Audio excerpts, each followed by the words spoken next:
Martha Miller. I'm Elizabeth's mom and his wife. And my background is a bit in education and business, and now I'm the director of the Family Life Office for the Diocese of Laredo. Okay. Wonderful. Daddy. Well, I'm Ron Miller, and my occupation, I'm a fleet management director for the city of Laredo. I went to Laredo State University when it was before Texas A&M International. Spent years there getting through, and I met my beautiful wife there, and it's been a great time to be back here at the school. So, hi, my name is Elizabeth Miller. I'm about to graduate from Texas A&M International University. As you've heard, both my parents are alumni of Texas A&M, what was called LSU. Laredo State University. Laredo State. So our family has really, this has been a center point for us, for my family here. And all my friends, like TAMIU is such a special place. It's been a place where not only that I realized my passion for teaching, but it's been a home where even my cousins also attend here. So TAMIU is really a magical place.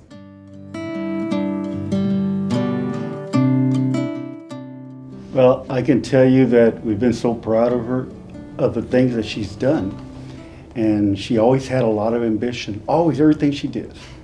And sure, we had our ups and downs, but we supported her and gave her the opportunity to make a decision with our support in whatever way we could, and our family, and we always took the moments when she needed to have that hug, to give her that support. We were there, and we never gave it up. And we are happy and very proud of her right now. And we're happy and proud to have her go on, and we'll support her and help her through all.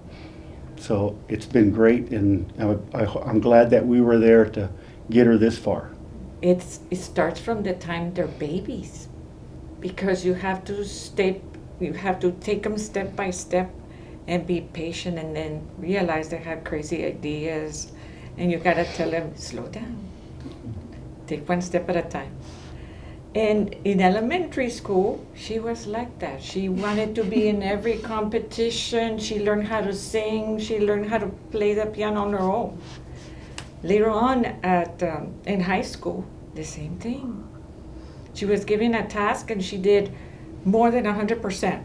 It was always about being there, always having some questions and trying to answer those questions with good, legitimate answers, so that people would know, and she would come back and then share these answers and say, this is the way to do it. In fact, up to this last week, she was able to talk to a group at the university. What was it? No, at the high school.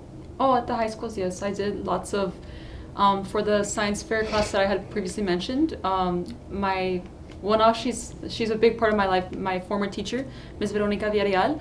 I would go back every single year, even after I graduated, and I would go and talk to the next round of scientific research and design kids, trying to motivate them to find their passion for their project. Because I told them, I was like, we all hate reading sometimes, and reading those lengthy articles can really be a chore. So I might as well read about something that you somewhat enjoy and you can be passionate about. I told them, you have to find meaning in this project. So yes, I love to do that, and my parents were always very supportive, because throughout this whole journey, I did have a lot of crazy ideas, and they were solely funded by passion and, let's say, imagination as well, lots of creativity, and my parents' support. So I wouldn't have been able to do it without them, because there were some days that were really, really challenging, and I literally thought to myself, oh my God, what did I get myself into? Or how am I going to accomplish this? Or how am I going to achieve this project? Or how am I going to get this deadline done with this amount of time? But each time I go crying to my parents and have on the verge of a mental breakdown, my parents would be like, calm down, it's okay. We got you, take it easy. You're fine, step by step. But yeah. During COVID, now that turned around everything, because different rooms became study halls, and then we had elementary kids too. My grandkids were in the house, so forget about my dining room. Out, through the window came the furniture, and then we turned one of the rooms, because we had 2 college students back home, My one brother from and I. A&M and then the one from TAMIU. And so we had to really be creative about the space. We had to make an office for one, so the other one would have privacy. Because then you would hear both our professors at the same time. So when I would turn on my mic, he would hear the professor from College Station, and my brother and I would look at each other and be like, shh. But my parents really did create that space for all of the children in the house, whether it be their children or their grandchildren. The whiteboard I told you about long ago, that whiteboard was moved to the dining room and became my nephews and their grandchildren's classroom. So my parents have really created a space that, even though it's very loud and chaotic, it's full of learning and joy and loud music. And we dance a lot. We dance a lot in the living room.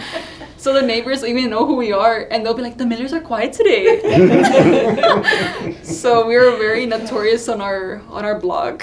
That's wonderful. We have Great. science fair projects in the backyard too. We grow a bunch of plants.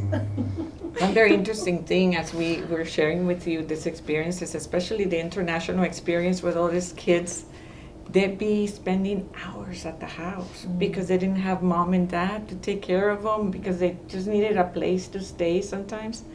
So it was our task too, to share a little bit of America with them and get them to be involved in some of the traditions, That we not have only here. here in the United States, but also our own traditions. Mm-hmm.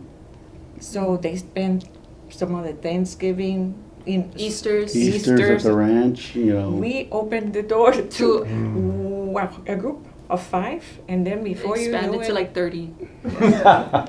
But we had plenty of food. We had plenty of food, yes.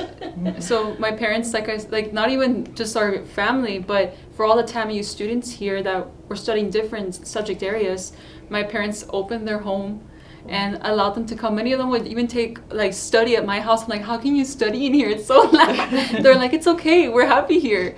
Because our home became the TAMIU home. Every single exchange student was there. My friends that are also graduating were always there, and my parents became the TAMIU parents. They're very well known on campus, especially for my dad's brisket. And yeah, so they've really created a space for students and just children to flourish, and I'm very thankful.